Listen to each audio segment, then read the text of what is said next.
En ese video quiero introducir algunas ideas básicas del estoicismo y de Séneca a partir de la publicación de un libro reciente que me pareció muy bueno, que es de David Fiedler, eh, que salió como Breakfast with Seneca, pero que ha sido traducido por Paidós también y lo pueden encontrar en español, traducido como El arte de vivir como un estoico, desayunar con Séneca para alcanzar una vida buena. Y la idea de desayunar con Séneca en realidad es un juego que el autor hace con la idea de que él prefiere empezar sus mañanas leyendo este tipo de cosas porque, digamos, le ayudan bastante en términos de practicar estoicismo, recordar y empezar mejor su día, digamos, ¿no? Pero uno podría leer estas cosas en cualquier momento. Lo único importante es la consistencia con la formación, pero también con la práctica, ¿no? Y básicamente, como otros, incluso en mi caso, pero eso podemos hablarlo en otra ocasión, también él llega al estoicismo por una especie de crisis personal. Mucha gente cuando tiene un tipo de crisis o dificultades a veces busca un tipo de cambio de perspectiva y esto puede ser en algunos casos con religión, ideologías o otro tipo de aproximaciones filosóficas o sustancias. Y en este caso, él llega al estoicismo también. Y aparece esta idea de la filosofía que los estoicos tenían como una terapia o como una medicina para el cuidado del alma y para darle sentido y propósito a la vida de uno.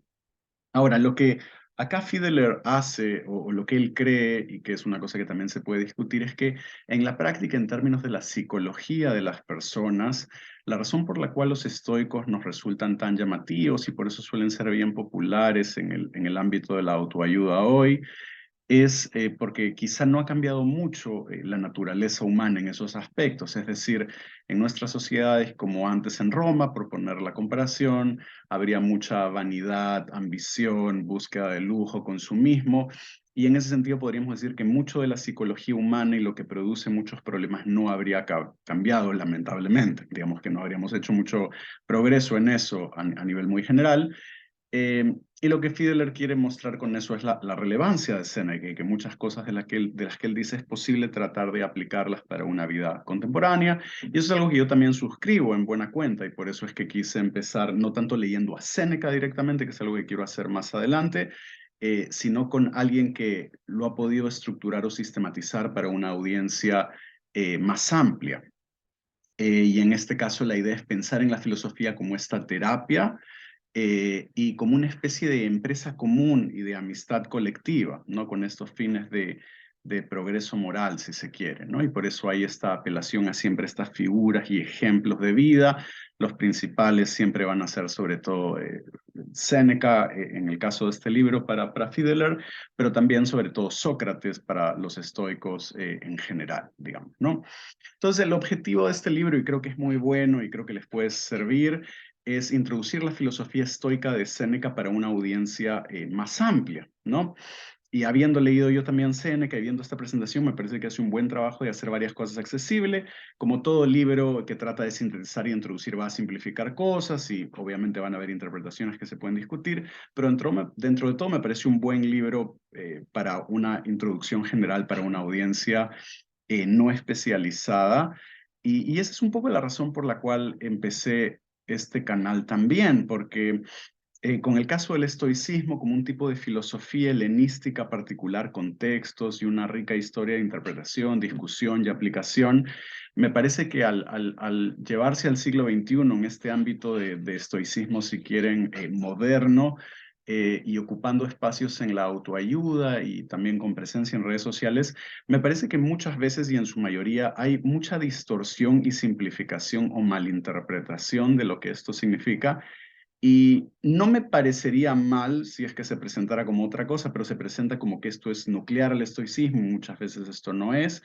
Entonces, por eso es que el canal lo llamé Estoicismo sin estafas, con la idea de que creo que el estoicismo es muy valioso para mucha gente. No, no sé si es valioso para todos o que es lo que todos necesitan en todo momento, pero si por ahí alguien se siente interesado en aprender esto, quiero que este espacio sea un espacio en español donde uno puede aprender esto seriamente, de una manera no técnica, y que si bien funciona como un tipo de autoayuda, no por eso tiene que carecer de rigurosidad o fundamento o de apelación a la tradición estoica misma y a los textos y a los especialistas, y no caer en como lugares comunes de un tipo de autoayuda que no tiene nada que ver con el estoicismo, digamos, ¿no?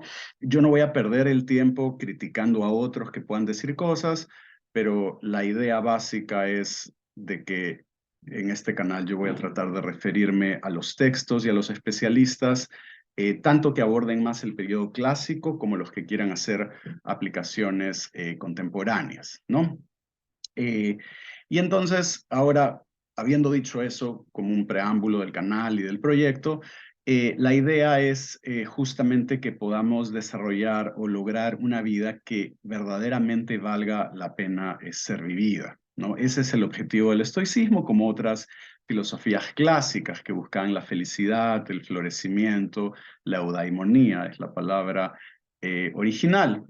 Y en el caso del estoicismo, este proyecto toma la figura como de una terapia o de un tipo de arte de vivir. Entonces, la filosofía no va a ser entendida aquí como una profesión académica, como para ser profesor, especialista, historiador, que esas son cosas muy valiosas que hoy en día también se hacen, sino que está enfocado en este aspecto práctico, que la gente que justamente no es especialista en la filosofía tiene en mente que es de lo que realmente se trata la filosofía, como una especie de saber que puede ponerse en práctica para poder vivir de una mejor manera, ¿no?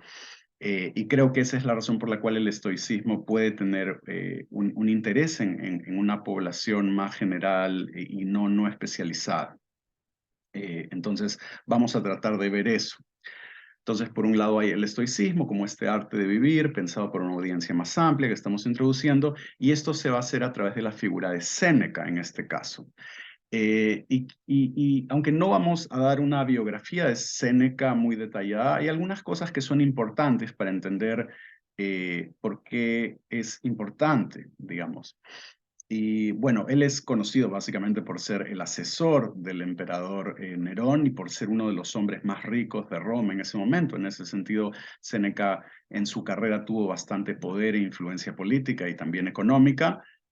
Finalmente, Nerón lo mandó a matar, lo condenó a suicidarse, ya llegaremos a eso, pero quería mencionarlo porque justamente no por ascender socialmente o económicamente eso garantiza que todo simplemente va a funcionar, pero también es importante destacar este tipo de ascenso y de influencia para mostrar cómo también era su experiencia de la realidad de Roma en las altas esferas del poder. Ahora, Séneca se considera a sí mismo un estoico. Esa es la filosofía con la cual él se identifica, aunque es bastante creativo en eso, y eso lo podemos mencionar en otro momento. Pero también es importante que a grandes rasgos el estoicismo como escuela filosófica había empezado como 300 años antes. Lamentablemente nosotros no tenemos esos textos, se han perdido y tenemos referencias indirectas. Entonces, Séneca es el primer filósofo del cual tenemos, filósofo estoico quiero decir, del cual tenemos sus textos casi completos. Entonces, por eso es que puede ser provechoso empezar por él, cronológicamente es el primero del cual tenemos estos textos, y luego más bien para los griegos anteriores tenemos una serie de referencias, pero las reconstrucciones son complicadas y no creo que es tan provechoso para el lector en general por el trabajo que demanda tratar de reconstruir algunas ideas de los estoicos griegos anteriores. Entonces, para efectos prácticos, nosotros estamos empezando con Séneca y por eso es que me gustó la idea de que este libro tome a Séneca como el protagonista principal de una introducción al estoicismo para una audiencia más amplia. Entonces, Séneca en este contexto de un ascenso político y económico en su carrera, también experimentó y vivió toda la crudeza de la situación de las altas esferas del poder en Roma. La corrupción, los asesinatos, envenenamientos, las infidelidades, los exilios, las torturas, y también cómo se daba el consumismo, la búsqueda de la riqueza o de los excesos, o también esta búsqueda de notoriedad, fama, estatus, de ser una celebridad. Y Fiedler también piensa que muchas de estas cosas, aunque hoy en día no todas las sociedades son Roma, muchos de estos motivos también se encuentran en todos los estratos sociales y por eso es que hay mucho que podemos aprender de Séneca. En todo caso, Séneca, antes de volver para ser el asesor del emperador, fue exiliado durante Claudio a Córcega, a la isla de Córcega, por 8 años. Esto también es importante, perdió la mitad de su riqueza y poco tiempo antes de ser exiliado también había fallecido su único hijo, muy pequeño.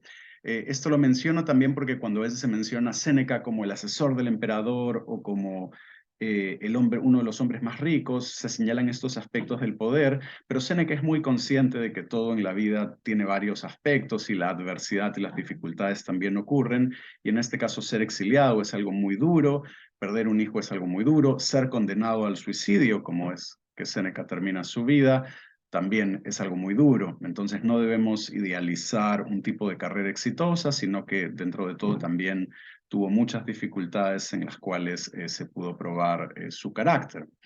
Eh, en todo caso, lo que sí queda claro es que tuvo el cargo más alto de la carrera política romana, el de ser cónsul y el de ser asesor del emperador, pero como hemos ido adelantando, Nerón no tenía interés en la filosofía y en la ética y terminó siendo, digamos, asesinando a las personas más cercanas que lo rodeaban también, ¿no? Como funciona en la política, en este tipo de contextos y en la ambición y en la sospecha, ¿no? De quién puede tentar o retar la toma del poder, como ocurre en muchos contextos de este tipo. Entonces, esto incluyó a su madre, a su hermano y también a su esposa. Y finalmente Séneca, también Nerón pensaba que estaba conectado con un tipo de conspiración hacia él, y entonces lo obliga a suicidarse y Séneca termina suicidándose, pero antes utiliza esa oportunidad para discutir temas filosóficos, ¿no? Para filosofar con sus amigos, y esto lo hace inspirado en la figura de Sócrates. Sócrates, que es el héroe de los estoicos, también cuando fue condenado a suicidarse, también aprovechó esa oportunidad para conversar con sus amigos de temas filosóficos, digamos, ¿no?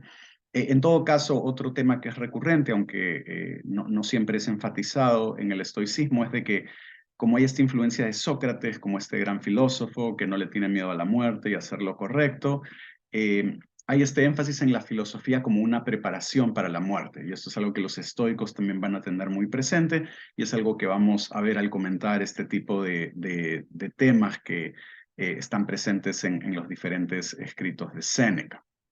Ahora, antes de pasar a los siguientes temas o los temas que Fiedler considera nucleares del estoicismo, solamente quería mencionar qué cosa no es ser un estoico en sentido estricto cuando hablamos de este tipo de escuela filosófica del helenismo presente en Roma y luego con una larga historia e influencia en el pensamiento, sobre todo occidental, hasta nuestros días. En nuestro contexto estoico suele usarse como una persona que reprime sus emociones o de alguna manera ese es parte del sentido común. Eh, pero esto no es cierto y esto incluso se puede ver en Séneca. Los estoicos no están a favor de reprimir las emociones o de no sentir nada. Ellos creen que como animales que somos vamos a sentir ciertas cosas y de hecho ellos quieren promover los sentimientos y las emociones que ellos consideran saludables. Ejemplos de esto podríamos pensar en el amor que sentimos por nuestros amigos, nuestra familia, nuestros hijos, nuestros padres, nuestra comunidad, la humanidad. Entonces, este tipo de afectos positivos, podríamos llamarlos, y también la amistad, que, digamos, entonces, este tipo de sentimientos o de emociones sí son promovidas o son saludables. El estereotipo, el grano de verdad que tiene es de que los estoicos están en contra de alguna forma de las emociones violentas y negativas porque pueden tomar control de nosotros y porque están basadas para ellos en juicios o interpretaciones u opiniones equivocadas. En última instancia están basadas en la ignorancia. Entonces, los ejemplos principales son la ira, el miedo, la ansiedad, pero la idea, y esto es clave, no es reprimir estas emociones, no es que si sientes miedo, entonces solo reprimes el miedo o la ansiedad. La idea de los estoicos, y esto es algo que vamos a ver, es transformar esto, tratar de practicar y de conocer por qué estas emociones o estas reacciones están equivocadas y tratar de practicar de tal forma que podemos minimizar su impacto y eventualmente no sufrirlas o padecerlas.